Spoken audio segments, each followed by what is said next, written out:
Shri Sai Satcharitra, Chapter 33, Greatness of Udi.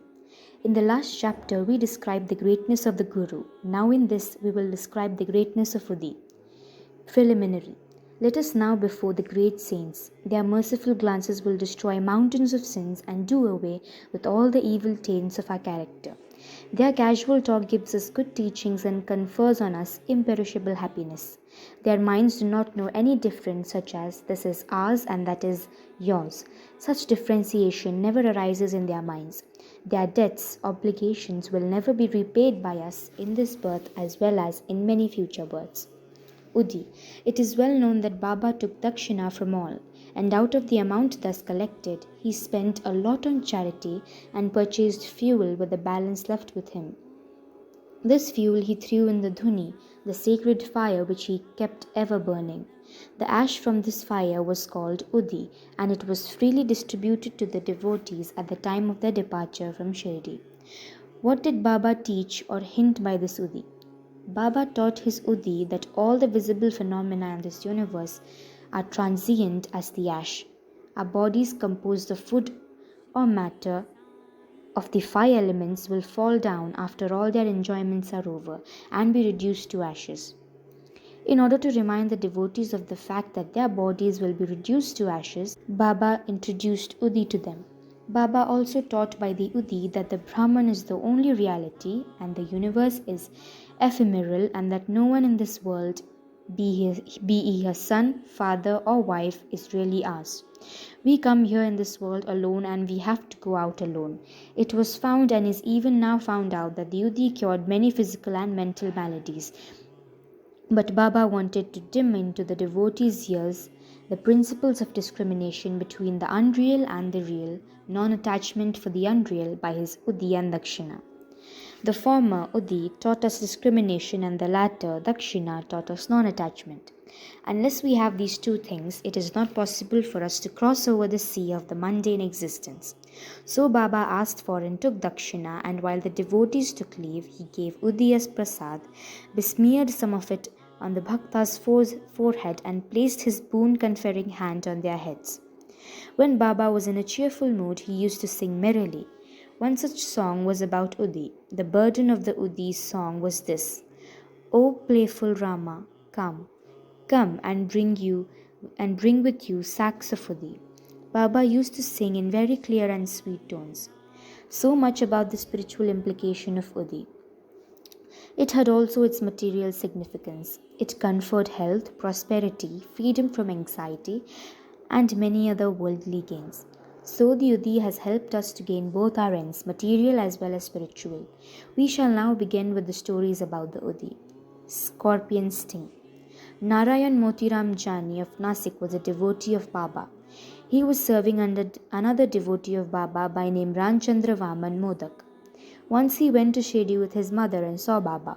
Then Baba himself told her that he, her son, should serve no more but start independent business. Some days after, the prophecy turned true. Narayan Jani left service and started a boarding house, Anandashram, which thrived well. Once a friend of this Narayanarao was stung by a scorpion and the pain caused by it was severe and unbearable. Udi is most efficacious in such cases. It is to be applied on the seat of the pain, and so Narayanarao searched for it but found none. Then he stood before Baba's pictures and invoked Baba's aid, chanted Baba's name, and taking out a pinch of the ashes of the joss stick burning in front of Baba's picture and thinking it to be Baba's Udi, applied it on the seat of pain and the sting. As soon as he took out his fingers, the pain vanished and both the person were moved and felt delighted. Bubonic plague case.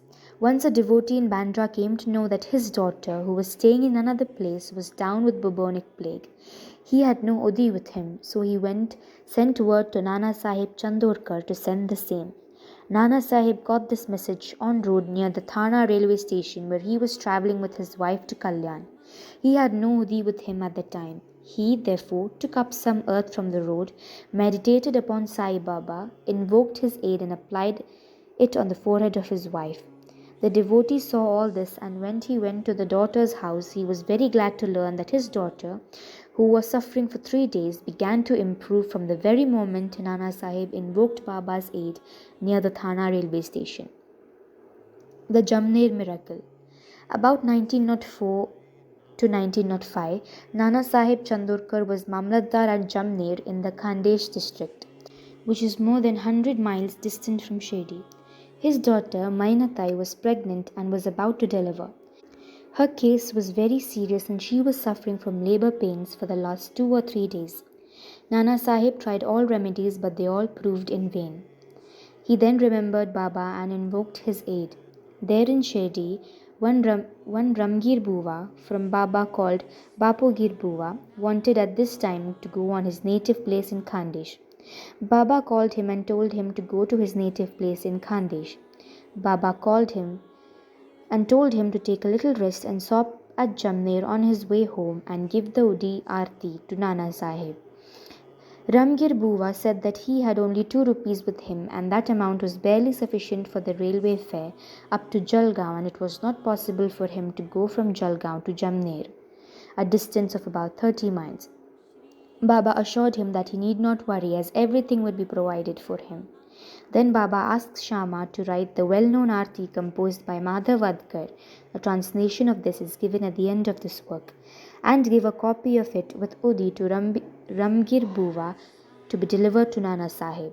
Then relying on Baba's words, Ramgir Buva left Shirdi and reached Jalgaon at about 2:45 a.m.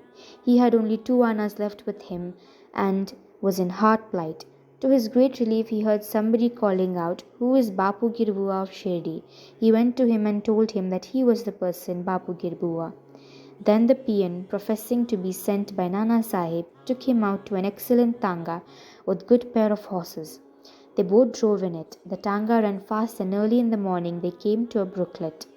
The driver took the horses for watering them, and the peon asked Ramgir Buva to partake of some eatables. On seeing the beard, moustache and the livery of the peon, Ramgir Buva suspected him to be a Muslim and was unwilling to take any refreshments from him, but the peon satisfied him by saying that he was a Hindu, a Kshatriya of Garhwal, and that Nana Sahib had sent these refreshments, and that there should be no difficulty nor doubt about acceptance. Then both of them took the refreshments and started again. They reached Jamner at dawn. Ramgir Buva alighted to attend a call of nature and returned within a few minutes, but found that there was no tanga, no driver, and no peon. He was dumbfounded. Then he went to the neighboring kacheri and, making inquiries, learned that the Mamlatdar was at home.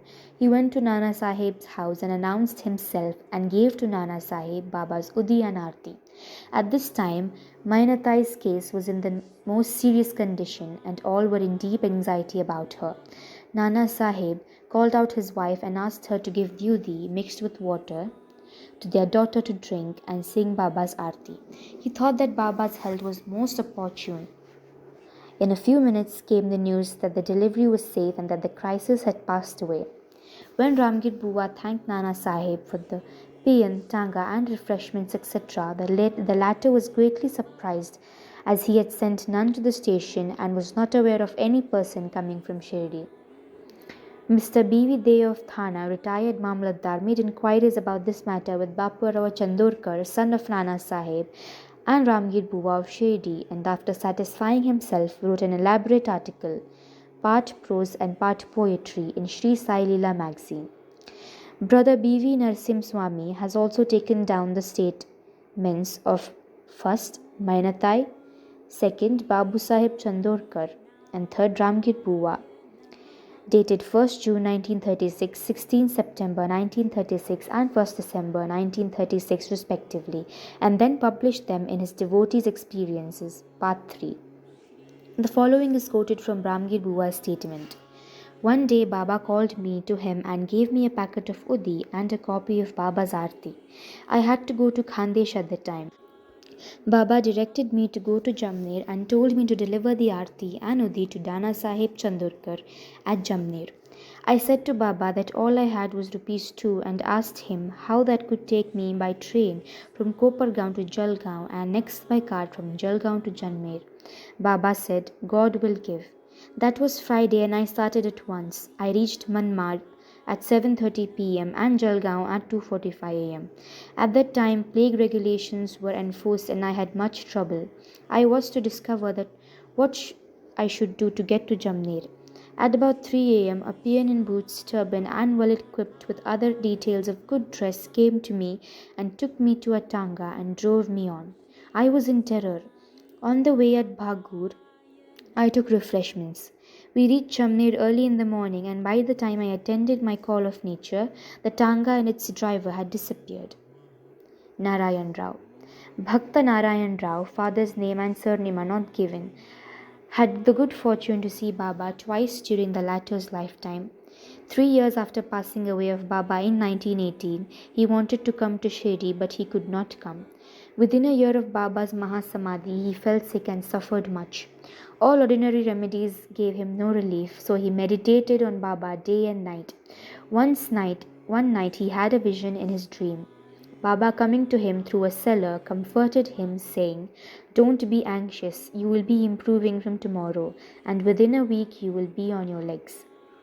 Narayanarao got perfectly well within time, the mentioned in the vision. Now the point for consideration is, was Baba living because he had the body, and was he dead because he had left it? No, Baba is ever alive, for he transcends both life and death. He who loved him once wholeheartedly gets response from him at any time and any place. He is always by our side and will take any form and appear before the devout Bhakta and satisfy him. Appasaheb Kulkarni. In 1917, the chance of one Appasaheb Kulkarni came. He was transferred to Thana and began to worship Baba's picture presented to him by Balasaheb Bhate. In real earnest, he did the worship. He offered flowers, sandal paste, and Naivedya daily to Baba in the picture and longed intently to see him. In this connection, it may be remarked that seeing Baba's picture earnestly is equivalent to seeing him in person. The following story illustrates this statement. Balabuva Sutar. A saint of Bombay named Balabuva Sutar, who on account of his piety, devotion and bhajan was called Modern Tukaram, came to Shirdi for the first time in the year 1917. When he bowed before Baba, the latter said, "I know this man since 4 years." Balbua wondered and thought, how could that be, as that was his first trip to Shirdi? But thinking about it seriously, he recollected that he had prostrated himself 4 years ago before Baba's portrait at Bombay and was convinced about the significance of Baba's words. He said to himself, how omniscient and all-pervading are the saints, and how kind are they to their bhaktas. I merely bowed to his photo. This fact was noticed by Baba, and in due time he made me realize that seeing his photo is equivalent to seeing him in person. Appasaheb Kulkarni. To return to Appasaheb's story, while he was in Thana, he had to go on tour to Bhiwandi and was not accepted to return within a week. In this absence, the following wonderful thing took place on the third day. At noon, a fakir turned up at Appasaheb's house. His features resembled exactly those of Baba's photo. Miss Kulkarni and the children all asked him whether he was Sai Baba of Shirdi. He said no, but that he was an obedient servant of his and came there at his order to inquire after the health of the family. Then he asked for dakshina. The lady gave him a rupee. He gave her a small packet of fudi and asked her to keep this in the shrine along with the photo for worship. Then he left the house and went away. Now hear the wonderful leelas of Sai. Appasaheb could not proceed with his tour as his horse fell sick at Bhiwandi. He returned home that afternoon and learnt from his wife about Fakir's visit. He smarted in his mind as he did not get the darshan of the Fakir, and he did not like that only 1 rupee was paid as dakshina. He said that he had been present. If he had been present, he would have offered not less than rupees 10. Then he immediately started in quest for the Fakir and searched him in the masjid and other places without taking any food. His search was in vain. He then returned home and took his food. The reader may remember here Baba's dictum in chapter 32 that God's quest should not be made on an empty belly. Appasaheb got a lesson here about this. Then after meals he went out for a walk with a friend, Mr. Chitre. Going some distance, they saw a man approaching them rapidly. Appasaheb thought that he must be the fakir that came to his house at noon, as his features tallied with those of Baba in the photo. The fakir immediately put forth his hand and asked for dakshina. Appasaheb gave him a rupee. He demanded again and again, and so Appasaheb gave him 2 more. Still he was not satisfied. Then he borrowed rupees 3 from rupees Chitre and gave them to him. He still wanted more. Appasaheb asked him to accompany him to his home.